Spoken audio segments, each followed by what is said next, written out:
Welcome to Podcast Editor Mastermind. On this episode, it's just Steve and I, and we're recording audio only because we're actually at a conference right now, which makes it hard to stream because who knows what Wi-Fi is going to do. Plus, we found a moment in all the action that we could record something that has been on our mind lately, and that is what is critical to a podcast in 2025. I know a lot of us professional podcast editors are serving our existing clients and taking on new clients, and podcasting has evolved, or maybe it hasn't, or maybe the whole production space has evolved a little bit. So we're really focusing this episode on what is critical to a podcast in 2025, and I'll probably expand to say, hey, what is good to hand off. So of course I'm here with Steve Stewart. Thanks for having me, Mark.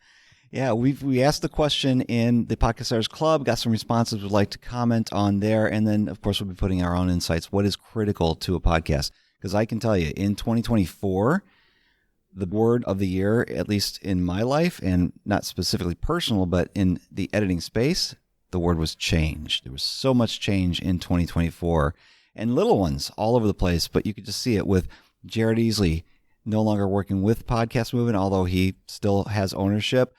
Greg Wasserman left Cast Magic. Dave Jackson moved from Libsyn to Podpage. There's a lot of changes just in those peoples and their position, and of course that impacts those services that we are mostly familiar with. There was more than that too. Google Podcast goes away. Samsung went away as a directory, and more than that. So 2024 had a ton of change. So what is critical to 2025? That's what we're going to talk about. Yeah, about change, I have noticed a lot of the changes on the landscape, obviously early in 2023, really December 2022, when ChatGPT came out and AI became the big thing. So we have seen more of that evolve in 2024, more people using AI tools as well as discoverability.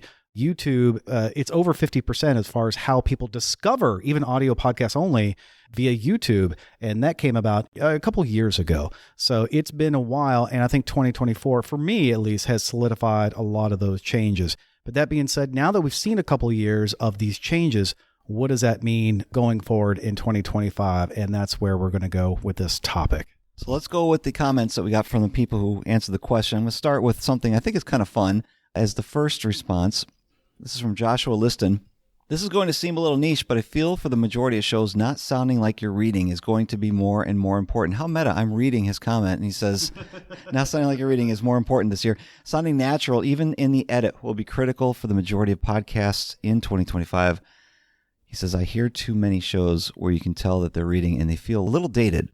Caveat, if the show is a book reading features, so if it's supposed to be something that's reading an article, something like that, reading seems to be fine. I get that. But yeah, the authenticity seems to be something that we're battling with. Yeah, I agree with Joshua on that. And even Dave Jackson chimed in as well. And I think that's going to be critical to podcasts in 2025 because AI is reading, and now it's sounding a little bit more natural with the ums and ahs and breaths. AI is a little bit better about that. It can get to the point where it sounds like a human reading. But to Joshua's original point on this post anyway, is people need to get away from reading. Maybe have some bullet points, but then go off on that. And that's going to sound more natural, a little bit more authentic. Authentic is a word that came up a lot, and with people commenting on this, get away from reading and really lean into podcasting, the natural reactions of that. So as it pertains to podcast editors, really what that means is if we're using some automated tools, even pre-AI, like Audacity has something called truncate silence. I can truncate silence and make it really easy to edit a lot of audio down when there's a lot of space. The problem is it makes all the spaces the same and people start to sound robotic. We can't have that because what people are saying, what's critical in 2025 is we need to be sounding authentic. And, if I'm taking a simple breath every 2 seconds and it's on a rhythm, it just starts to sound kind of like unnatural. So that's my comment in that area for the post-production side of it. One of the other things that came up is the extreme lead into video. A lot of us came from audio-only podcast. I still believe that podcast should be, what I'll call an audio-forward component. Somebody should be able to get all of the content just from listening on their commute, on their workout, while doing their household chores. If you've got a video component, that is great, and that came up as well as far as people streaming their show, which is, again, interesting. Normally, Podcast Editor Mastermind, we're streamed in front of an audience. We're taking in comments. People can see us and our reaction. And like I said at the top of the show, it's not something we were able to do here at a conference. Video obviously is important, but the audio content shouldn't be sacrificed just for the sake of video. And this episode, hopefully you let us know, case in point, this is important to you. You're getting some value out of this information, and the fact that we're not on video or even streaming live, hopefully you can still get some value out of this. Don't know how to address this with post-production, but then as editors, how does that impact us when many of our clients, they want the video, they want the discovery from the video, probably even more than what people say is they want to be successful in video. What they're really saying is they want to be successful on YouTube, but do they want to pay for it? And if you're trying to make a video be successful on YouTube, you got to play by YouTube's algorithm games. And that makes it more complicated for a long form podcast where there's an introduction that goes 5 minutes before the interview. It doesn't work in video. We've had some comments in this question, what's critical to a podcast in 2025? I would love to see less pivoting to video. As a consumer, I'm here to listen, not watch. And as an editor, I have no desire to learn video editing, particularly not for talking heads. Now, is that because we love audio more than video? It sounds like a comment from somebody who doesn't like video. And I'm the same person. You bring up a good point, clients to pay. So if they want video, obviously they need to be paying for video. And what do they want to get out of it? Do we set the expectation or do they set the expectation? And really that was the whole idea behind this podcast episode, what to expect or what's critical to a podcast in 2025. I think video is important. In fact, I would even say that video is critical to a podcast in 2025. Obviously, clients need to be able to pay for that. Me in my own life and clients that have been with me for many, many years as an audio-only podcast, transitioning them to video. They want the video elements, but they're not sure how to get them. And obviously, there's the challenge of like, all right, you've been paying for audio only. How do we adjust or how do we shift over to a video component? For me, I'm starting to introduce video interview tools, such as like Riverside. And then from there, when they get a little bit comfortable with the mic, when they get their lighting situation, much like what we finished their sound situation before, and able to capture some good video, they're a little bit more comfortable on the camera, like back in the day when they got comfortable on the mic. Then we can begin to introduce those video components, but obviously at an upcharge because you're going to have to edit the video. And luckily, you'll be able to give some collateral to the social media people, which is another topic we'll get into. And there was a comment on this thread about that, which we'll dive into later. Yeah, I don't want to keep talking about video, but that's the big topic for the past 3 years is video and podcasting. What's a video podcast? What's a true podcast? All that stuff. To our audience, the podcast editors, are they needing to edit video? I'm going to say you don't have to edit video to be successful in podcast editing. You could do it in audio only. We have Matthew Bliss here who made a comment, says, I think editors would need to say no more often. No to video for the sake of video. I'm interested in what he meant by that. I think I get the gist of it. I don't want to read too much into it because it might be wrong. But he says also no lower fees due to less skilled competing services or service providers offering cheaper services. No to clients asking for thresholds and performance-related assessment of work. And no to settling for what you know. Always strive to learn more. I see where Matthew is coming at. And when he says no to this, no to that, he's talking about setting boundaries, which I do agree with. But to use an improv skill, instead of saying no, which shuts down a conversation, which shuts down new clients, which shuts down the expandability of your existing clients, instead of saying no, you do the improv skill of yes, and video would be great. And we can certainly add that on to the service, but it's going to take more resources. Resources meaning obviously more money from the clients, more time to do it. They're going to need cameras, things like that. So talk about the resources to do it. If people just give you ultimatums like make this happen without additional resources, it doesn't happen. So instead of saying no and shutting down, say yes and to a lot of those things.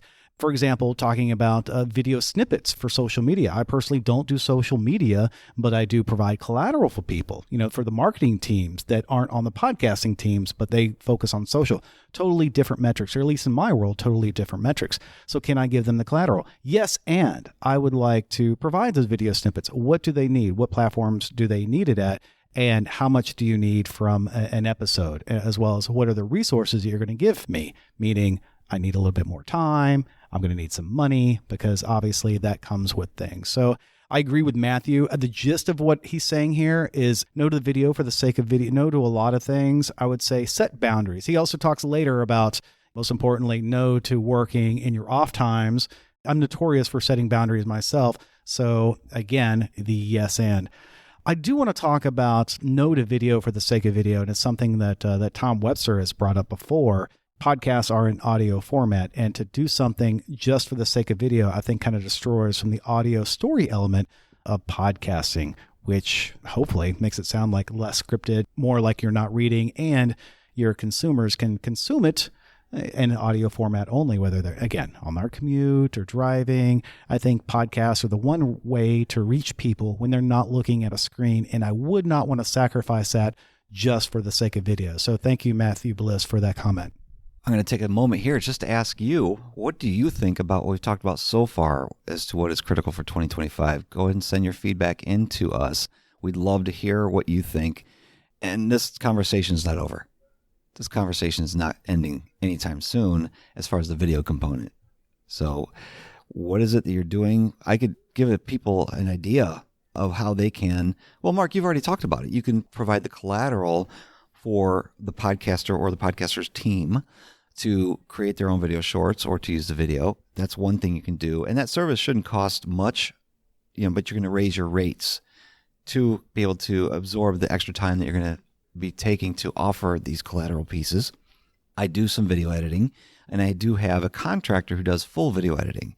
So I am able to provide that service, but I am saying no to people because of what they want to do with the video or explaining the difficulties of the things that they want compared to what they want to pay. So those conversations have to be had with the clients or the potential clients mostly. But the problem is it's still a gray area out there with the video. I like to remind people that it is a podcast. This is not a Mr. Beast video. And when they think of video, they're like, oh, Mr. Beast is this great video. Sure, he's video forward and huge budget, right? So does everything with video in mind. I tell people that this is an audio conversation, whether it's just a host, co-host, maybe a panel, maybe guest, those sorts of things. Again, we try to keep it conversationally into a podcast, but not do it as far as just video only. For me, when I'm doing video, a lot of times it is either an offline component or a stream component. Much like the Podcast Editor Mastermind, right, Steve? We do a video component of this, stream live, but people expect us to, be real, and there's going to be some flubs. And honestly, when I edit video, I keep some of the flubs in. I don't do a lot of heavy cutting. Now there's a lot of AI tools, a lot of people that are much better about video editing than me. And then again, when we have the conversation, if they want a little bit more from that, I ask the client, what is it that you're not getting? What is it that you want? And then when they raise that bar higher, if they want something else, then we talk about, yes, and here's the resources by which we can go about doing that. You are a podcast editor. If you weren't, why are you listening to the show? Be informed and be part of the community by joining the Podcast Editors Club newsletter at podcasteditoracademy.com/newsletter. Want to download the 10 ways to find podcast editing clients? Sign up for the newsletter. Want to know what the recent averages that podcast editors like you charge for editing audio? Sign up for the newsletter. And for a limited time only, get the slides from our Podfest talk, which slide number 3 shows you how closely the editing industry follows advertising in the podcasting space by joining the newsletter, podcasteditoracademy.com/newsletter. Let's move on to another comment. This is coming from Mike Wilkerson from the Two Guys Talking Podcast Network. He says, crafting content that simply can't be gotten anywhere else. That's what he thinks is critical to 2025. Makes sense to me. We talked about the authenticity earlier. We talked about the storytelling earlier. He says it's not as difficult as you think, and the payoff is tremendous. And I think that's where we make our connections with podcast listeners, with our audience. For those who are in the post-production side only, like I was, the stories are just gold to edit. They're beautiful, and those are the things that keep people engaged. And that's what, as a podcast editor, communicating with your client, that getting people to stay engaged throughout a podcast episode longer, that is what the goal is, other than maybe buying the person's book, the course, listening through the ads, something like that. Stories really keep people engaged with an episode. I agree, Mike, that that's critical in 2025. I would say that's been critical to podcast in 2015 and probably when podcast started back in 2005. That's always been critical. It's always going to be stories. If it's a throwaway episode, then probably not worth recording. We've been talking for the past few minutes about what's critical to a podcast in 2025. Of course, I want to talk to the audience who are podcast editors and how does it really impact them. We've been talking a lot about podcasting, but what's critical to a podcast editor in 2025? We saw in the survey results that one of the features that made a podcast editor more valuable and they could charge more for their editing services was their skills, ability to manage dynamic insertion inside of media hosts. Really, it was, how to manage media hosts. They're doing more media host management, and a lot of that, I believe, has to do with these consumer level dynamic insertion tools. We've got Captivate, Buzzsprout. They have tools within them for us to be able to insert our clients' own products and services, or maybe they're working with a marketing agency to get the ads that they get paid to insert in their shows. Learning those skills, I think, is mandatory for podcast editors in 2025. Be able to bring up their value, be able to even talk about what these services are. I'll tell you what, one of the first conversations I have with a new podcaster is, how are you going to make money on this show? Oh, I don't want to make money. Yeah, they do.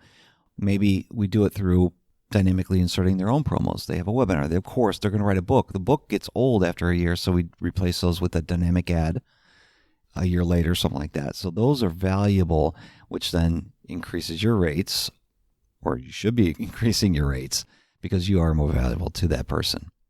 That's one thing I think is critical to 2025 to podcast editors. And obviously, as you were saying, Steve, the ability to translate that value to your clients. The offering that you may have now may be different 6 months from now. The offering that you have in North America may be different than the offering you have in the Middle East. So having the ability to offer that dynamic ad insertion, as well as the ability to convey that value of dynamic ad insertion to your clients, and therefore the value of that podcast or the podcast episodes and all the editing is now multiplied, right? Because now they can continue to evolve their offerings, and then the show, whether it's the latest episode or somebody checks out the backlog or something goes viral because something happened, which was talked about on an episode that you did 2 years ago, well, they're going to get your most current offer. So yeah, I can see that definitely as being critical to a podcast and podcast editors in 2025. And as we've seen in the survey results, those editors that offer that service make more than those that don't. A couple more things I want to add to what would be critical to a podcast editor in 2025. As I started out earlier in the episode, there's been a lot of change in 2024. I don't think it's stopping now. Everything's stirring the pot. One thing we need staying power. And what staying power to me means is if you lose a client or two for whatever reason, they pod fade, they want to go video first or video forward, how do you stay with your head above water? You start losing clients. It's demoralizing, and of course it impacts the bottom line. We need to find some ways to maintain some staying power. Offering some additional services, as Mark mentioned earlier, that's going to help. But then eventually, just like I saw when I first started editing for other people, I took on clients who weren't in the niche that I wanted to serve. But eventually, I had enough clients in the niche that I wanted to serve that I could say no to others. I wasn't doing travel shows anymore, real estate shows. I stuck with personal finance and investing for the most part. So that's something that helped me. I took on not the ideal clients. I took them on just so I could stay with it and not podcast edit fade after 3 years. Diversifying your income and or your offerings, as I just mentioned. If there's something else that you can provide as a service that isn't strictly podcast editing. We talked about doing video shorts. We talked in the past about show notes writing. We had a whole summit for that. If you're providing SEO services, things like that, those are additional services that you can provide that maybe it isn't the editing or it's in addition to the editing. Steve, of those services you talked about, I'm wondering which of those are critical to the actual podcast itself. Obviously, it helps a podcast editor to diversify their income by offering the additional services such as show note writing, such as the show clips or the video clips for various social media platforms. But which one of those or any of those critical to a podcast? What I would do is I would rephrase it, and I would think of it this way: is communicate back to the client, oh, you don't want show notes written. Well, that means that your episode description that's embedded in the RSS feed, that's going to show up on their podcast player. It's basically going to say you and co-host interview guests on topic, which topic is the title. And that's it. That's all I would offer, because for me, show note writing gets summarized in the episode description, as well as the video clips and the social clips that people would use. Is that critical to a podcast? Maybe, maybe not, but I would also convey to them, realize that the discoverability of podcasts is coming from YouTube, coming from some of the clip channels is what I'm going to call these things. So you're saying like, yes, we can do a great story, but also keep in mind that your discoverability and therefore your growth may be clipped a little bit. If you're okay with that, let's go forward. But what I want for you, Mr. or Mrs. Client, is I want you to have the best show possible. We're going to focus on those stories of you not reading, but having the inflection and the emotion of your voice and the emotions of your guest and co-host and all those sorts of things into the show itself, but then also want to be able for people to find it and discover it. And they're doing that through the social platforms, through the YouTube clips, or even the YouTube videos. But if you're saying you don't want that, that's okay. Just understand that you're limited to the audio discoverability. So is it critical to them? Communicate to the risk. I would say communicate the risk to the clients. Like, look, you're starting a grand venture, a grand journey of going down podcasting, which has traditionally been an audio-only element. And here's what we can do for you. But in this day and age, this is what's critical to a podcast for its success, for its growth, for its, Steve, you mentioned dynamic ad insertion, for its ability to make money in the different ways that you shift and evolve in the future. Communicate that risk to them if they don't offer, or if you don't offer and they don't pick up, i.e. pay for those additional offerings, the things that are somewhat critical to a podcast that we're talking about on this episode, that they may not get those benefits of that. Something we've been dancing around would probably be great to mention here then is what I think is critical to a podcast in 2025 is good SEO. We talked about great titles. That's fantastic. But what about web search, Google search, Yahoo search, Bing search? Is Yahoo search anymore? I think Yahoo. Anyway, AltaVista. Yes. We've heard that joke a lot this week. We talk about episode titles. We want it to be clickable. Is it really something that works in Google search? Google search is going to send organic traffic to a show's website and hopefully people to click play and subscribe to a show. That's very valuable. And if we're offering those services, yes, I know a couple of people who are incorporating SEO into how they write their show notes, and that's working very well for them. And I do think that with the way that the internet works, they are going to see more success from that. Not just the podcaster with getting an audience, but of course the podcast editor who's providing the service that's helping the podcaster get that audience. SEO, big one in my mind for 2025. Yeah, obviously that depends on the business growth cycle of whatever company or client you happen to be working with. Is it discoverability? The client knows that they have a need and they're searching for that, and that's where SEO comes in. Or they're unaware of that product or service, and it's something that they want to stumble upon. And that's where the algorithms of various social platforms with the different clips and reels, things that people, little nuggets that people resonate with and are like it or share it or those sorts of things. So people discover it before they search for it. So yes, definitely don't sacrifice SEO, because when people are specifically looking to solve a certain problem, they're going to search for it. But sometimes they're unaware of the problem they have, or that there's a solution for a problem that they have, and the ability to have those assets in place, whether it's on the social clips, whatever, to say, hey, this is out there and this is available. Mark, we've talked a lot about what we've heard from some people in the space, what's critical to a podcast in 2025. You and I have talked a little bit more. What should podcast editors do that's critical to them in 2025? Well, that's the whole point, right? The person listening right now has given us the value of their time of what's critical to a podcast in 2025. So now I'm going to turn over to that person that's listening and tell them what they should do with this information, Steve. They should look at the offerings that they have. Is their offering stale? Are they offering what was critical to a podcast in 2015 and not 2025? As well as the way you state it, the way you are conveying it, the way that it is received by your clients or potential clients. Are you really highlighting the value of what you are doing in 2025 and the extra things that you could do in 2025 and the value that they would get at it? So the actions that I would hope the podcast editors take after listening to this show is think about where their current clients are at, what they're doing, as well as what potential clients are asking for or looking for. Or maybe they don't even know, Steve. Maybe they don't even know what they're looking for. But you, the podcast editor, you know what's critical to a podcast in 2025. So you spell that out for them. You tell them the value of these individual elements, of which we've already discussed before. And you tell them, are you ready to move forward? And if it's a budget constraint or something like that, well, we don't have the money for this. And like, okay, well, we can take this off the table. Just know that you won't get the value of that particular element. Well, we really appreciate you listening to this episode of the Podcast Editors Mastermind Show. Mark Deal and I have been here at PodFest, and I'll tell you what, the conversations of hallways, I came here with a little bit of a thought that something's going on in the space. It's not great, and a little bit of fear. Not anymore. Totally encouraged about podcasting, whether it's audio, video, but the space in general. Thank you for that, Steve. And for those listening, if you aren't already on Steve's newsletter, he's always talking about the latest trends in the podcasting industry, the latest news in the podcast industry, and specifically what that means to you, the podcast editor. So if you aren't signed up for Steve's free newsletter, head on over to podcasteditoracademy.com/newsletter, sign up for that, and that way you will stay up to date with the latest news on podcast editing, whether it's what's critical to a podcast in 2025 or maybe summer 2025 if news comes out. And many of the comments here at the end have been our opinions. We'd love to hear more about you. So once you're on the newsletter, you'll be able to respond to me as well, give us your thoughts. We'd love to interact with you. Thank you so much for listening to the Podcast Editor Mastermind Show.